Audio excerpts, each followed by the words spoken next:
Mais de 200 dos 853 municípios de Minas Gerais, incluindo aqui a capital Belo Horizonte, estão em alerta devido aos baixos índices de umidade do ar, que podem variar entre 20% e 30%, segundo o Instituto Nacional de Meteorologia, o INMET. Esse nível é considerado crítico. Para a gente ter uma ideia, a OMS, a Organização Mundial de Saúde, recomenda que a umidade relativa do ar ideal para o corpo humano varie entre 40% e 70%. Níveis fora dessa faixa podem causar desconforto, inclusive problemas de saúde. Essas condições são típicas no mês agora de agosto, que marca o fim do período mais seco do ano aqui em Minas. Nessa época, o tempo costuma permanecer estável, com dias frios nas primeiras horas da manhã e tardes mais quentes e secas. Outra característica do mês é o nevoeiro matinal, especialmente na região leste do estado, quando a gente acorda assim, que tá aquele branco, a gente fala, olha, vai fazer frio agora de manhã, mas depois fica quente, aí você não sabe o que você faz. Segue a vida aí e você tem que põe tomar o casaco cuidado. e tira depois. Exatamente. E a gente está aqui no estúdio com a Fernanda Rage, que é bióloga, professora de engenharia ambiental do UniBH e um currículo enorme aqui, mestre em sustentabilidade, doutora em recursos hídricos.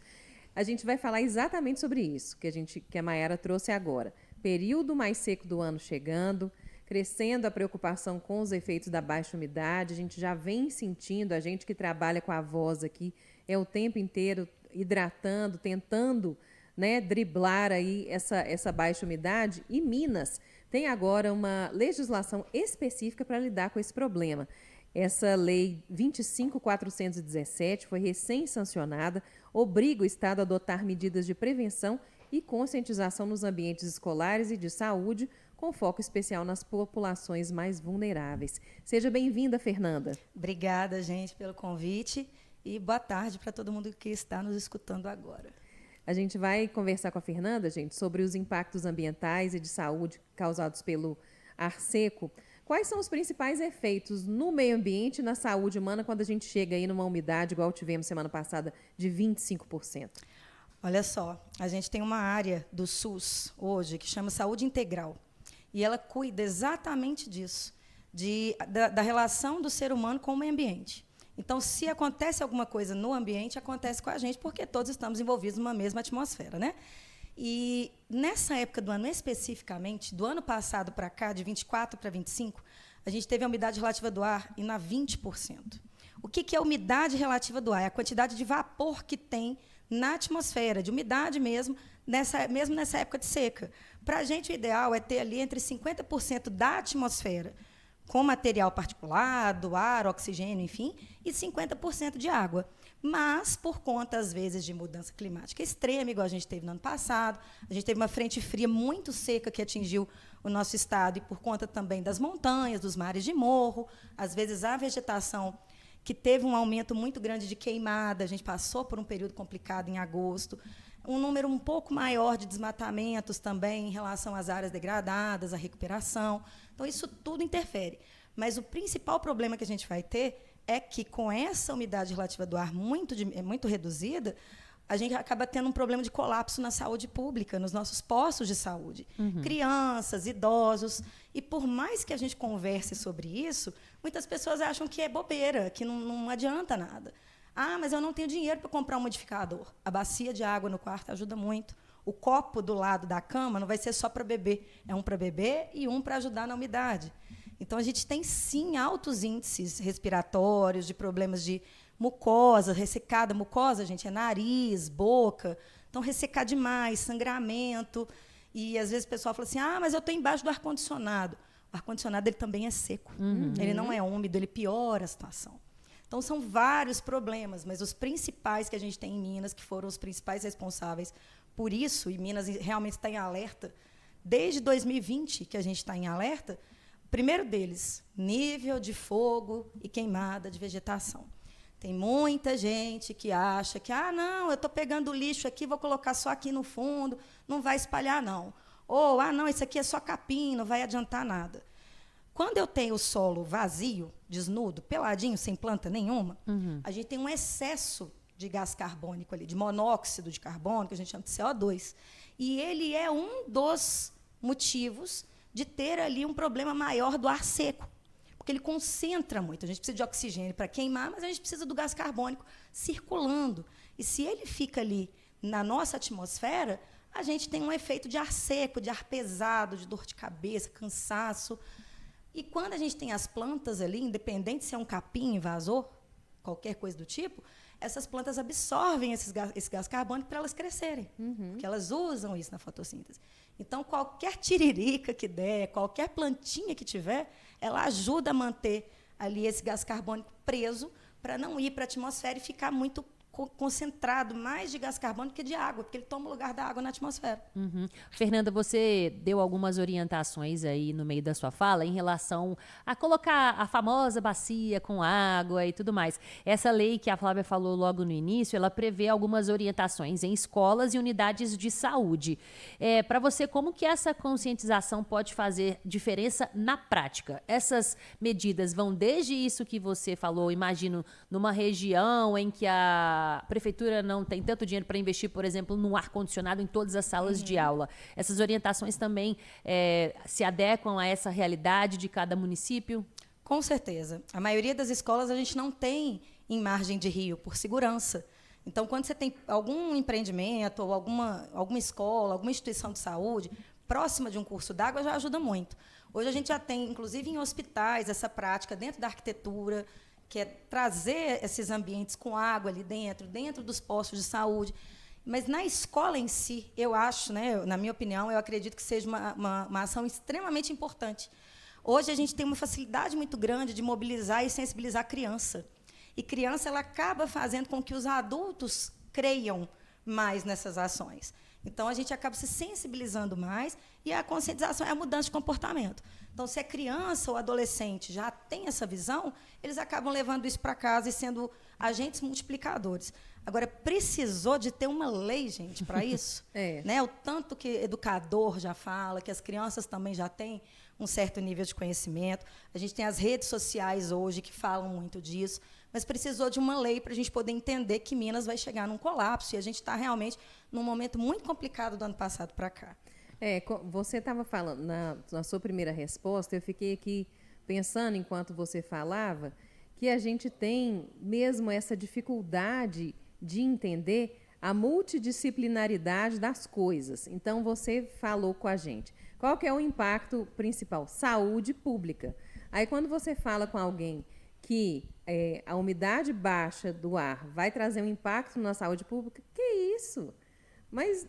Né, fica qual é a relação? A pessoa não consegue compreender, né? Não conseguem compreender. E a gente tem uma outra coisa, na psicologia é muito falado que ninguém conscientiza ninguém. A pessoa se conscientiza a partir de dados que são colocados para ela.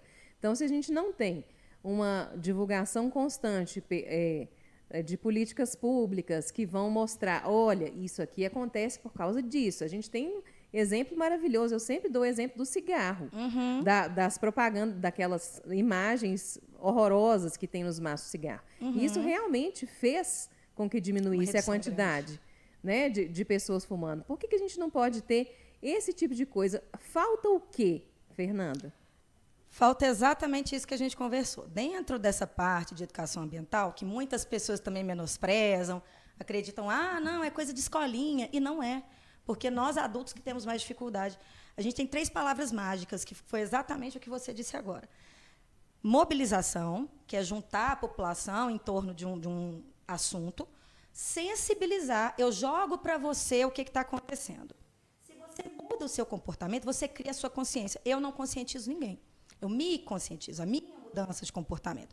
Então, o que está faltando muitas pessoas colocam, às vezes, que a culpa ou a responsabilidade... A gente está com um problema no seu áudio. No seu áudio, no seu microfone. Voltou aqui? Sim. Voltou, porque foi o lado. Muitas vezes a gente tem a responsabilidade as pessoas colocando no governo. O governo está fazendo a parte, porque ele tem, inclusive, monitoramento de indústrias nessa época do ano muito maiores. A gente tem leis que regulamentam, inclusive, o excesso de calor. As emissões de calor. E muitas vezes a gente fala, mas eu, igual vocês comentaram aqui, mas eu não vou fazer diferença nenhuma. Vai. Porque se o seu filho, você, não tiverem problema respiratório, tiverem com a saúde boa nessa época do ano, outras tantas vendo também vão querer, ou até mesmo a gente pode evitar esse colapso na saúde pública. Gente, Minas Gerais é feito de, eu costumo dizer que são as fofocas mercadológicas acadêmicas. Se dá certo com um, dá certo com outro. A gente chega assim, olha, deu certo lá em casa, tenta para você ver. Então, é aquela história da gente passar realmente a credibilidade da informação. É você ver que está ali na lei, que não é culpa só da empresa, porque ela está fazendo a parte dela. Se ela não está fazendo, você vai lá e denuncia. O governo agora realmente tomou uma atitude mais drástica, mas a nível de escola e saúde pública são os principais grupos de risco que a gente tem. Então, a gente tem que tomar muito cuidado. A gente ainda não passou por isso, Deus lhe guarde, mas na Europa a gente tem idosos que morrem de calor, que morrem de insuficiência respiratória. Estados Unidos, na época do verão. Exatamente. E para a gente não chegar aqui, são ações que a gente tem que tomar. Por detrás disso tudo, a gente já tem o governo tentando sensibilizar as pessoas de que em fazendas, por exemplo, beira de rio tem que ser recuperada, tem que plantar árvore ali. É claro que eu não vou sair plantando qualquer árvore, mas a gente tem programas do governo e das prefeituras que nos ajudam e nos ensinam sobre isso. Recuperar áreas que estão sem vegetação nenhuma. Dentro da agricultura, hoje, a gente é uma das potências do Brasil em relação à agricultura. Já está tendo também essa sensibilização toda dentro dos órgãos públicos. E o principal de tudo para a gente tentar resolver isso é cuidar individualmente. Se eu cuido de mim, eu automaticamente estou cuidando do outro, porque eu estou evitando de ir e me exatamente tirar ali uma vaga ou ocupar uma vaga que eu poderia ter cuidado em casa. E não precisa ter dinheiro para isso. A gente sabe que não precisa. É um cuidado individual. Muitas pessoas acham que, não, mas eu sou um grãozinho de areia. A areia do mar é feita de quê? Vários grãos, não são? Exatamente. E não é balela de professora. Realmente o trem funciona. A gente tem que entender isso. Né? Muito bem, Fernanda. E eu estava vendo um dado aqui que me chamou bastante atenção: relatos de escolas fechadas ou com acesso dificultado devido ao tempo seco extremo e à seca, especialmente em 2024. Mais de 1.700 escolas brasileiras foram afetadas, impactando mais de 420 mil crianças, isso segundo dados da Unicef. Cada vez os eventos climáticos extremos são mais frequentes e eles vão, como você disse, afetar a nossa vida, a nossa realidade, seja ele, por exemplo, no exemplo que a gente deu agora em relação às escolas ou na saúde pública. É uma preocupação que tem que ser cada vez mais crescente, né? Não só do poder público, mas também das nossas próprias atitudes. Exatamente. Essa área que eu falei para vocês, da saúde integral e da saúde que a gente chama de saúde única, ela já vem sendo trabalhada no mundo desde 1980 e no Brasil desde 1990. Mas não é todo mundo que até então a gente não tinha ainda um impacto disso nas nossas vidas, na nossa rotina. Hoje a gente já tem, porque a gente já viu que no ano passado as temperaturas em Belo Horizonte, a gente estava comentando isso agora. Belo Horizonte, você começa com o frio, aquela névoa. De repente, você está tirando 500 mil casacos e à noite você está colocando tudo de novo. Exatamente. Por quê? Porque a gente tem frentes frias que vêm do sul para o nosso estado, que já vem com a contribuição da mudança climática extrema, que a gente tem lá os fenômenos do El Niño, Laninha, que são eventos que esquentam o estado. E aí aqui a gente vai ter do sul uma frente fria que vem. Então, se você tem ali uma frente fria que vem e fica aqui, ao invés de ser uma panela de pressão, a gente vai ter ali um acúmulo dessa frente fria. Aqui dentro já está quente, porque o nosso inverno, tradicionalmente, tem que ser um pouquinho mais elevada a temperatura, no entorno de 30 graus. E, para piorar a situação, a gente teve ali, agora, né, esse ano de novo, a temperatura caindo muito, mas com temperaturas que vieram de frentes frias que ficaram estabilizadas, estagnadas, paradas aqui. E isso prejudica ainda mais a nossa situação. Então, a nossa responsabilidade dentro das mudanças climáticas extremas, ela também existe. Né? Ela também existe para a gente se cuidar, para a gente tomar cuidado com isso, prestar atenção, porque não adianta eu culpar a frente fria que veio. É eu entender que, mesmo que eu more na roça, ou mesmo que eu more na zona urbana, numa área que tenha árvores ou não, que tenha vegetação ou não, alguma coisa vai faltar ali. Para vocês terem uma ideia, Belo Horizonte, todo ano, ganha o prêmio de cidade-floresta e cidade inteligente e sustentável. E até aqui que a gente ganha esse prêmio, tivemos que instalar aquelas fontes, né? Os pontos de amenização, os pontos de hidratação. E se nós estamos tomando essa atitude, não só para ganhar um prêmio, mas porque realmente a gente tinha um título que a gente está para perder, imaginem outras cidades.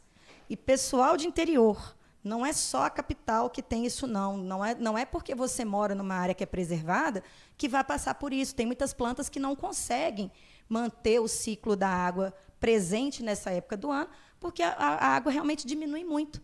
E aí, mesmo que essa árvore jogue vapor para a atmosfera, ela, às vezes, não consegue absorver tanto nas raízes no solo.